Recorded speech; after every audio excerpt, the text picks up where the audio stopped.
And Chris, I want to ask you real quick. You know, what was your lowest? Uh, as far as lowest, I mean,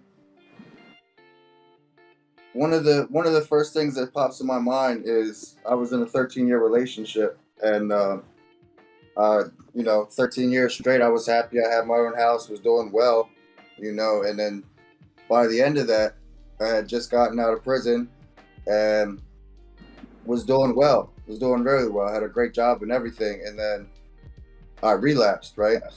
And then the woman that I was with, she left me after 13 years and kept the house, everything. So I was down and out.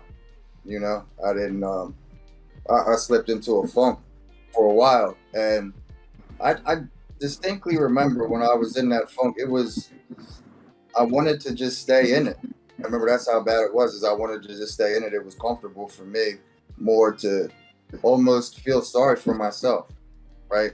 To act as if like everything was happening to me, it was unfair, and I refused to see my role in all of it, right? So what helped me to get through that was I started to just change my perspective on things, and I had to start accepting the situation for what it was, and through being able to observe my role and all that, and accept that what had happened, and accept my part in it. From there was multiple different things that I did. I had to first forgive myself. I had to forgive my ex for her role in it, and then I had to start getting back to the routine, like you were just mentioning. Simple. I had to basically. What got me out of it is I needed to set myself a new goal, find a purpose for life, because I don't want to get off topic, but when I was with someone for so long, the 13 years, like that was my life. She was my life. I didn't know a life outside of being with her, right? So I kind of had to relook at my entire situation, and almost, for lack of a better explanation, I had to learn how to live on my own, right? I mean, I was grown. I knew how to actually to technically live on my own, but by alone, I mean without a significant other that I'm spending every single day of my life with, right? So I just had to finally get back into it. And then Rashad, we've touched on this numerous times. I had to realize that, you got to love yourself. Like, you're the most important person in your life, right? So I had to do it for myself. And then once I realized that I was worth it, right? That I was worth getting better for, that it wasn't, because again, I didn't know how to live. A lot of the stuff that I was doing was to make sure that my ex was happy, or to make sure that we would be happy based on some of the moves that I would make. So I had to start doing things for myself, and was able to climb out of there, and then start setting some goals, hit the small goals, set another one, and just keep going up the ladder that way. And Chris, how'd you climb out of it?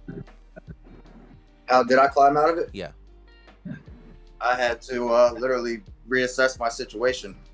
I had to I knew I didn't want what I was going through anymore. I didn't want to continue to be in that miserable place. I was sick of feeling that way all the time. So I had to ask myself, well, again, what was my role in it, and why am I feeling the way that I'm feeling?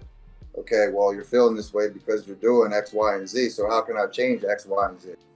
What are some moves that I can make to start coming out of this? And then it was just a bunch of small goals, and I would just change my routine here, change my routine there. And then I developed a lot of healthy habits, meditation, reading, self-development, working out, getting in shape, eating healthy, and it just started to make me feel physically better. And then the mental came along with it. Sounds like you almost just logicked your way out of it. And as dumb as that may sound, unfortunately, a lot of the solutions for depression are really simple, but they're really, really, really, really hard to do. Like, you can't think logically when you're depressed. It's almost impossible. Yeah, it is. So one thing that I started to do was, you got to do more. You got to do more of the things that you enjoy and less of the things that you don't. Mm-hmm. Right.